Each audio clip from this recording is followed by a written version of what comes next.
Alors, on se retrouve cette semaine au 19e en compagnie de l'animateur de radio sur le réseau Cogeco que vous reconnaissez à ma gauche, que vous reconnaissez évidemment beaucoup aussi avec sa voix, M. Mario Langlois qui est avec nous. Merci Mario d'être là. Merci beaucoup, Jasmin. C'est un plaisir de passer sur ton émission, sur votre émission, que je regarde régulièrement d'ailleurs avec Jean-Sébastien et toi. Tout à fait, Michel Lacroix. Plaisir partagé. Oui, Michel, oui. Merci Mario. Quand je te parle de golf, Mario, qu'est-ce qui te vient en tête en premier? Ça a commencé quand pour toi le golf dans ta vie? Par 3, Magog, pas très loin de la baie qu'on connaît du bout du lac, un petit peu à l'extérieur de la ville, pas très loin de la Sando. Ça s'appelait le Versant, ça appartenait à M. Lévesque, la famille Lévesque. Il y en a peut-être qui regardent monsieur décédé, mais la famille, le terrain n'est plus là, il y a des condos. Mais dans ce temps-là, on arrivait là, c'était une bonne reine en bicycle. Puis, il te prêtait un fer pour jouer ton neuf ou 2 fois le même neuf. Et il y avait des fers droits, des putters qui étaient sur un support, si accessible à tous. Accessible à tous le long des verres. Puis j'ai commencé gaucher comme golfeur, mais il manquait de bâton gaucher.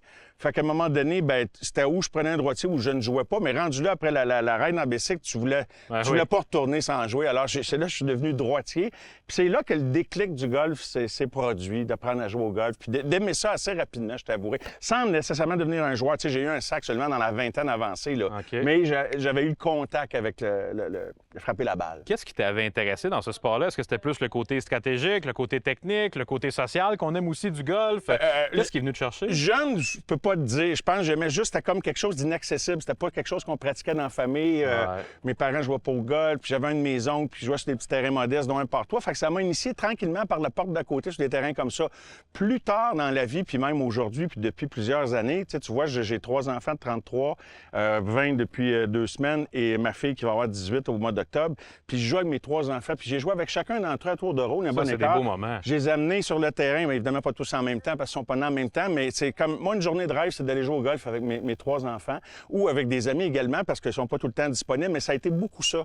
Ça a été beaucoup ça, ce qui fait que j'ai pas joué avec tant que ça avec des amis, parce que j'avais toujours souvent tes enfants j'avais avec souvent qui mes tu partenaires, etc., puis c'est formidable, puis l'investissement de temps, façon de parler, je veux dire, aujourd'hui, bon, je jouerai peut-être pas souvent, mais quand on se retrouve sur le terrain, tu sais, quand même que les 4 ensemble, on serait juste 2-3 fois dans l'été, c'est toujours une journée magique. Des fois, il y en a un, il y en a 2. Puis là, ben, je joue avec mes amis également. Là, le côté social est intéressant, mais j'adore le sport. Je décroche un terrain de golf. Ben oui, c'est ça l'objectif aussi, c'est ce que tout le monde recherche. Ouais. Mario, je sais, les gens qui t'écoutent souvent à la radio le savent aussi, tu es un gars de l'Estrie, représente fièrement la région. C'est quoi les terrains que tu aimes le plus dans la région? Où est-ce que tu joues souvent dans la région? Je veux pas faire de favoritisme parce qu'il y a vraiment des beaux terrains. Écoute, Bromont est une destination golf exceptionnelle que j'ai découvert sur le tard parce que Magog, Bromont, c'est proche, mais quand tu es en bicycle, c'est plus loin pour les jouer quand j'étais jeune. Mais le château Bromont, pour moi, est un terrain exceptionnel où sur chaque terre de départ, tu as une vue, tu as quelque chose, la qualité du terrain mené par Martin Ducharme. Tu sais, tu as le Royal, le vieux village. Puis j'ai envie même, si j'élargis Cowansville, il ne faudrait pas que j'oublie Cowansville. Toute cette région-là, en général, il y en a des très beaux. Là. Méchante track de golf. On est bien gâtés, franchement. Là. Ben Mario, merci pour les souvenirs que tu nous amènes, pour les contacts aussi avec le golf en Estrie. Je suis sûr qu'il y a des gens qui vont avoir envie d'aller visiter ces terrains-là. Bonne fin de journée, puis merci d'avoir été avec nous. Dites-les pas à trop de monde, par exemple. Merci, Mario. Merci, Jasmin. Salut tout le monde.